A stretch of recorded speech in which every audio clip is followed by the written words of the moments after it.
माऊली रामकृष्ण हरी, वारी जी आहे ना, आषाढी वारी, ती काही तासावरती जी आहे ना, ती आली आहे. आता आळंदीची काय परिस्थिती आहे, तर इंद्रायणी नदी जी आहे ना, या नदीची पाण्याची पातळी जी आहे ना, ती आता कमी झाली. पण पाऊस जो आहे ना, तो अजून कमी नाहीये. म्हणजे सातत्यानं पाऊस येतोयच. त्यामुळे वारकऱ्यांनी जी आहे ना, ती स्वतःची काळजी देखील घ्यायची आहे आणि जोपर्यंत आपल्याला प्रशासन पुढच्या सूचना देत नाहीये, तोपर्यंत आपण जिथे आहात तिथेच थांबायचं आहे. मंदिर समिती आणि पोलीस देखील आपल्यासाठी काम करतायत गेल्या वर्षीपेक्षा या वर्षी खूप कमी गर्दी आहे. म्हणजे पावसाचं प्रमाणच खूप आहे. पावसाचं प्रमाण जास्त असल्यामुळे मंदिरासमोर देखील खूप गर्दी कमी आहे. आता जर बघितलं ना आपण, तर अक्षरशः म्हणजे गेले वर्षीच्या तुलनेत प्रचंड अशी गर्दी कमी आहे. म्हणजे गाड्या देखील, ट्रक आणि टेम्पो जे आपण घेऊन येत आहेत ते देखील खूप कमी आहेत.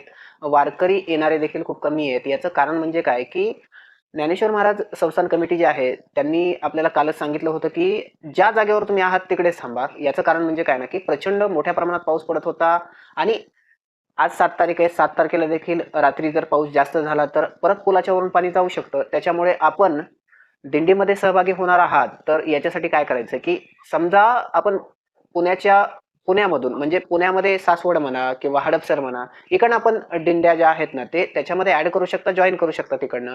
किंवा पुणे जिल्ह्यामध्ये प्रचंड पाऊस पडतोय. आपण पुढे जाऊन या दिंड्यामध्ये सहभागी होऊ शकता. कारण माझ्या माहितीस्तव तरी मराठवाड्यामध्ये सध्या पाऊस नाहीये.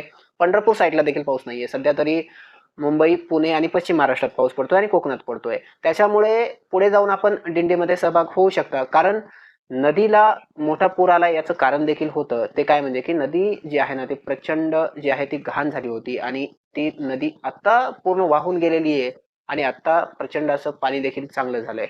पण आळंदीत येऊन तुमचं दर्शन देखील होणार नाहीये. त्याचबरोबर घाट जो आहे ना, या घाटावरती देखील तुम्हाला पोलीस प्रशासन म्हणा, आळंदी नगर परिषद म्हणा, त्याचबरोबर आळंदी समिती यांनी पूर्ण प्रोटेक्शन दिलेलं आहे. कारण माणसांच्या जीवाची काळजी जी आहे ना, ती आहे. त्याच्यामुळे आपण घाटाकडे जाऊ जाऊ पण शकत नाहीये. त्याच्यामुळे मला तरी वाटतंय, एक माझा अंदाज आणि माझा तर्क आहे, की आपण हडपसरमधून किंवा सासवडमधून किंवा जेजुरी, वेल्हे इकडनं पुढे जाऊन तुम्ही जॉईन दिंडीमध्ये होऊ शकता.